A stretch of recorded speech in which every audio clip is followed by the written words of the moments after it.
What makes something valid or invalid? That's a pretty good question, don't you think? I think so. For me, it's whether or not somebody else has a relative claim to it. Might makes right, relatively simply speaking. It's not that difficult to comprehend. Human nature has not changed at all in the past 10,000 years. Social structures, tribes, political arrangements have all changed.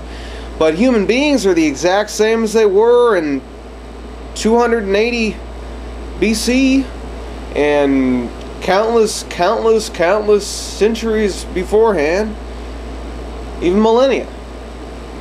You know, you see somebody in India who's got 5 kids and a wife, and they're complaining about the same problems in their family that people in Texas complain about their family, people in freaking Russia, you know, oh, my wife's harping that I'm not doing the proper housework and helping out, and I gotta take the kids, blah, blah, you know, make sure you wake up, you know, the toddler so that he, you know, does the morning chores and milks the cow, you know, you know, or in India it would be the goat. You know, it's just same shit. Nothing changes. The question, of course, is do you have competitive validity? Do you have somebody to come in and assert that something is valid or invalid based not upon pure speculation or hearsay, but upon evidence backing it up? The only way you can have any kind of universally applicable system of property is if you don't violate the very core principles for an illusory notion of pragmatism.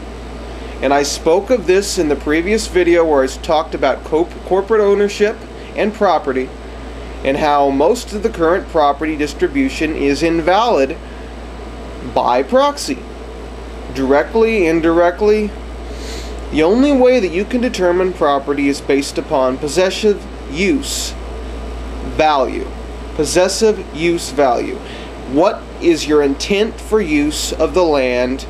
You're occupying it and you're making use of it simultaneously, and all titles become disregarded. You are in a perpetual homesteading state, and if a title coincides, a current title coincides with that ownership, or a legitimate trade from a person who homesteaded it, and there is a traceable way to measure and see that there has not been negative effects which have produced your hierarchical, disconnected absentee property, which has become invalid, then you know, if you cannot prove that it's valid, there is no validity to it. And it's quite simple.